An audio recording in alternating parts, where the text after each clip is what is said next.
To be honest, when they released this phone, I wasn't that impressed. In the past few years, I found that odd number iPhones always usually be very similar to the previous year's iPhone with minor upgrades like the screen being a little brighter, but hear me out real quick. In the past, we've seen the biggest changes in the iPhone on the even number iPhones, such as the 14 and the 16. And to no surprise, I was planning on getting the 18 and just waiting it out because we all want that little peel off the screen. We just want a seamless screen. Android already did it, so why not Apple? You know, they take their time, but I digress. But this year, I ain't gonna lie, they might have broke the pattern because this new iPhone 17, yeah, it might be a decent upgrade. So y'all, let's go over the biggest changes of this new iPhone, and I'm gonna be honest, I might end up talking myself into getting it, but let's get right into the video. All right, y'all, first let's talk about the look of the phone. So the actual look of the phone, taking away the colors, I guess you could say it's an upgrade, it's different. Only so much you can do with the different change of the phone, but everybody's raving over this new orange color. To be honest, I almost picked up this phone just off the strength of the orange, to be honest. But I do have some takeaways on that, but I'm gonna get to that later in the video. Anyway, the phone looks great. Instead of titanium, they went with aluminum this year because that helps with the overheating issue that this phone is probably gonna run into with all the different specs and that huge battery that they added to the phone this year. So definitely a great upgrade there. But after looking into this phone and doing some research and looking at other creatives with the phone, because I'm like one of those people, I don't know if you are too, then let everybody get it first and deal with the issues, then let Apple fix it and then go cop the phone.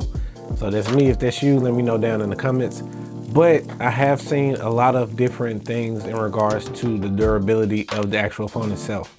Most of us have cases, but some people don't. And a big difference, even though we're getting a lot of cooling technology in this phone from the aluminum instead of titanium, that makes the phone a little softer. So I've definitely seen a lot of people scratching up their phones very easy, messing up the paint on the phone.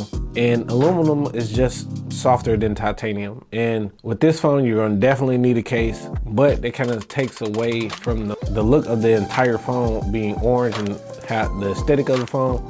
So I'm kind of torn in between that. You know, even though we get that cool orange color, we're gonna have to cover it up with a case unless you want your phone to get beat up with that aluminum. But you take that with it as you may. But yeah, I think that's a major drawback in the actual phone itself. But yeah, just gonna have to get a case. They need to just make an orange case to just, yeah. If they got that, let me know down in the comments because I definitely want to get that if I end up picking up this phone. So in perfect Apple fashion, the screens are getting an upgrade. Not huge, it's not like 3D or anything like that, but it's an upgrade. So on the Pro model, the screen size is going to be 6.3 inches, and then on the Pro Max, it's going to be 6.9 inches. OLED display, of course, and also in regards to the previous phone, it was 2,000 nits. This year is 3,000 nits. So initially that means when you're outside shooting or in a bright, like sunny day, you're gonna be able to see the definition on your screen much better with that phone being brighter. We all love a bright screen, and especially in this realm of content creation. A lot of us are vlogging outside, so definitely gonna need that screen to be a tad bit brighter. So let's get on processor and performance. So this year's iPhone has the A19 chip built on a 3nm process. So they also claim it's 40% faster in sustained performance than the previous iPhone 16 Pro. So we got a good upgrade there.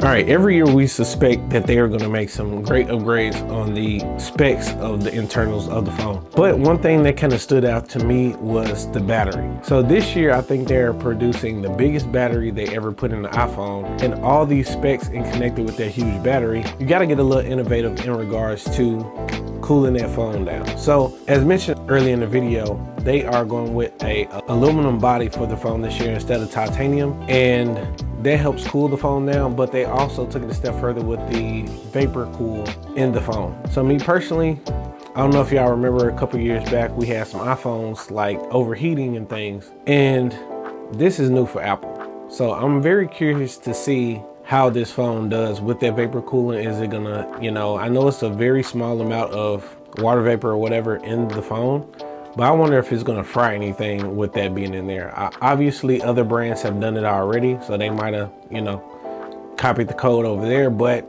This is new for Apple, and anytime they have something new, sometimes we can see some mishaps. That's why I haven't bought the phone yet. So I'm letting those fixes happen, and then I'm gonna purchase the phone, like many of you watching this video that haven't already bought the phone. So, but that's very interesting because this phone does do a lot of things, and cinema cameras even get overheated sometimes. So definitely probably a good addition. I just hope it works. And last thing on the battery, they say that it can get up to 50% from 0 to 50 in 20 minutes.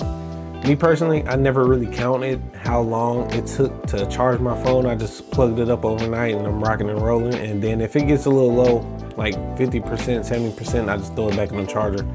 So if you're somebody that really kills your battery on your iPhone, you're gonna really love this one because apparently it's the fastest charging iPhone they built yet. So that's that on the battery. All right, y'all, let's talk about the cameras. In my opinion, the cameras are one of the biggest upgrades in the iPhone 17 to date. So all three of these rear cameras have 48 megapixels. And from judging from a lot of the content I've been seeing on these phones, the camera looks great. I'm gonna be honest with you. And if I'm not wrong, I think this camera shoots 4K 120. Just to put it in perspective for folks that don't have like high-end cameras or things like that, it's a lot of cameras that are $2,000+ that can't even shoot in 4K 120. So this is a big deal if you're a creator on a budget, especially. You're gonna have a phone anyway. So if you upgrade to the iPhone 17, you can get pretty much any type of shot that you want. The previous front camera was 12 megapixels. Now this year is 18 megapixels. So that's always great. And this year's sensor is a square sensor. So what that means is you can shoot in portrait mode, landscape mode, all from the front camera without even turning your phone. So I've seen content where if somebody's taking a selfie and somebody jumps into the camera, because of that square sensor, the camera realizes it needs more room in the front, so it turns into a landscape mode. That's pretty cool, I'm gonna be honest. So I always love a square sensor, and that's a whole nother deep dive video, rabbit hole. So we're gonna skip over that now, but all you need to know is that is a great feature. Also, the front camera also shoots in 4K HDR with increased stabilization. So if you're a content creator and you don't wanna have a big lunky camera, you can just use your phone and use the front camera and still get great quality and some stabilization baked up in there as well. So y'all, I might have talked myself into getting this phone. And to be honest, y'all let me know what are y'all favorite features on this phone. And if I missed anything, definitely let me know down in the comments. Because I kind of want to get this phone to compare it to my two Sony cameras, my FX3, which I'm recording on right now, and my A7 IV. And I really want to see what the quality really looks like from a camera perspective, because sometimes I don't like bringing my big cameras and with these huge lenses to everywhere. I might be randomly out somewhere and I see a good shot and I just want to take it without having to whip out a camera, put it on the lens and all the crazy stuff that comes with that. So definitely probably gonna go ahead and cop this phone. But y'all let me know down in the comments if you already got this phone. What are your favorite features? If I missed anything on this review, well, not even a review yet. When I get the phone, I'll do another review. But anyway, as always, people, until next time, peace.